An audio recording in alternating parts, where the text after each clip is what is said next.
ele mesmo, juntamente com essa colheita, na chamada parousia, tá ok? A parousia, quando Cristo vier intervir nesta batalha, né, pelejar contra Israel e libertá-lo dessa intensa perseguição do anticristo. Aí vimos o diabo, que está sobre a terra, tem pouco período, empreende todo o seu governo, toda a sua força, né, para levantar este governo e mover essa perseguição, esta última perseguição contra Israel e contra aqueles que guardam o testemunho de Jesus Cristo. E vimos aí o Senhor defendendo o seu povo, o Senhor guardando o seu povo, o Senhor protegendo a nação de Israel. E aí trazemos só de forma elucidativa aqui esta foto que retrata uma imagem que fala acerca do Holocausto, certo? Do Holocausto durante a Segunda Guerra Mundial, porque semelhante àquilo que foi feito nesta época, aquele teste que o anticristo fez por meio de Hitler, com a perseguição dos judeus durante o Holocausto, aquilo será novamente empreendido agora pelo anticristo durante esse período de 3 anos e meio. E esses 3 anos e meio são os 3 anos e meio finais do período escatológico que estamos estudando, tá ok? Então temos aí nesse mapa finais do período escatológico que estamos estudando, tá ok? Então temos aí nesse mapa traçado aí, nesse plano, né, acerca dos tempos escatológicos, parênteses profético que ainda vivemos, o arrebatamento que estamos aguardando ansiosamente, os primeiros 3 anos e meio, que é a falsa paz, e agora tratamos com essas descrições de Apocalipse 12, está muito claro que adentramos ao período chamado grande tribulação, aquilo que Cristo falou que se não fosse abreviado, ninguém sobreviveria. E aí após isso veremos então a parousia, as 2 etapas do evento chamado a vinda do Senhor, tá ok? O Senhor virá encerrar o período da grande tribulação. Então damos continuidade aí para falar mais algumas coisas. Veja só, em Apocalipse 13 temos a descrição da besta que sobe do mar.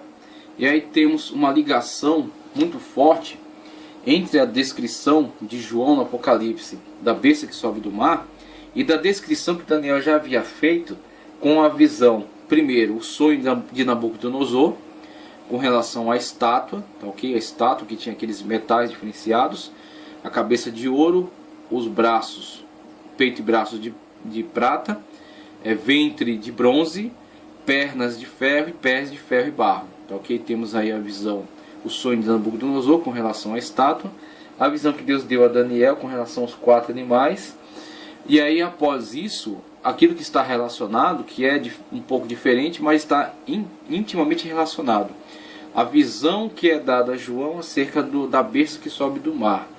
Vemos que as características da besta que sobe do mar guardam em si correspondência com a descrição que Daniel fez, tanto na interpretação do sonho de Nabucodonosor, quanto nas visões que foram dadas a ele com relação aos animais. Após isso, veremos o plano de implementação, de imposição do governo do anticristo por meio do sinal, de um grande enigma das Sagradas Escrituras, que é o 666, e finalmente a questão da batalha do Armagedon. Vamos fazer uma leitura aqui, tanto na apostila quanto no texto bíblico. Primeiramente a apostila diz: a palavra besta no grego é therion, tá certo? Ou therion. Esse vocábulo é usado para designar a palavra fera, animal indomável. Essa palavra é usada na literatura grega para indicar animais perigosos.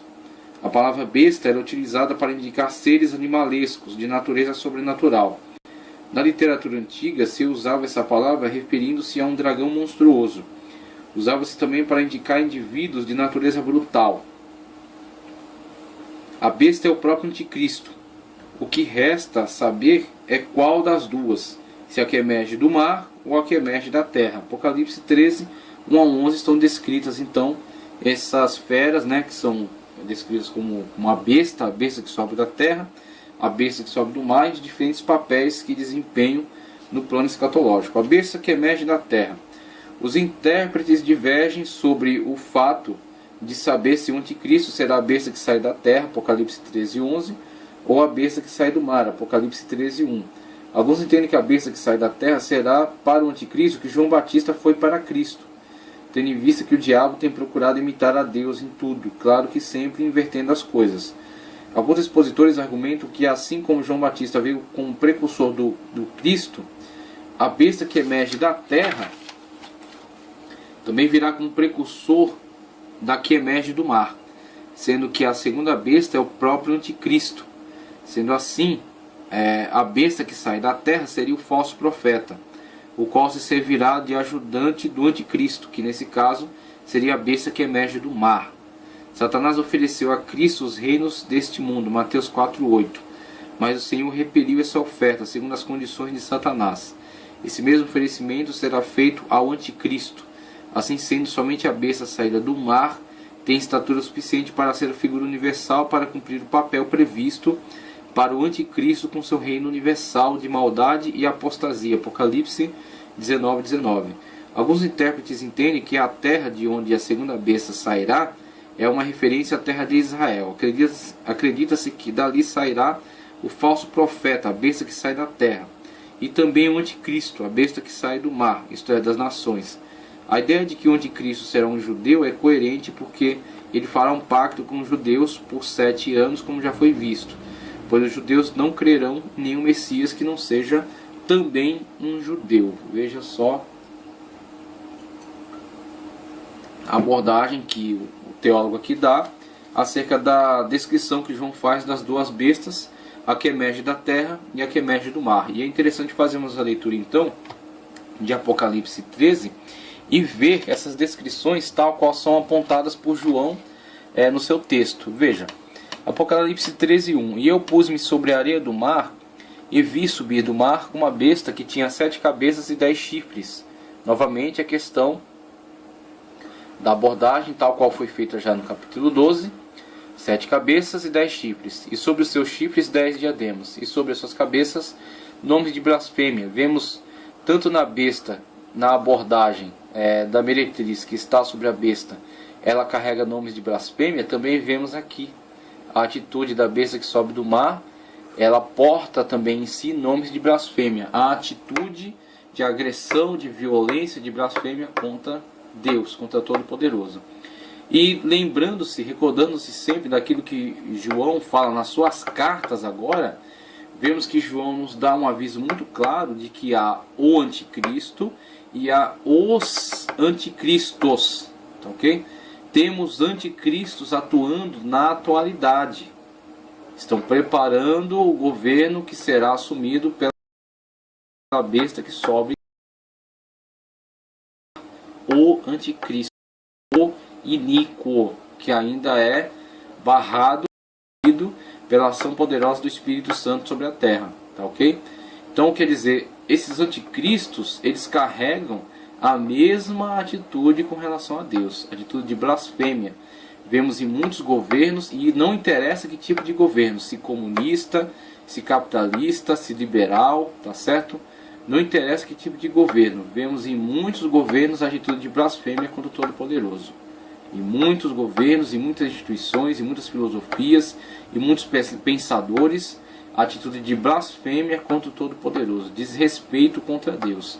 Esse espírito de blasfêmia, de levante contra Deus, está presente no mundo desde Nimrod, ok?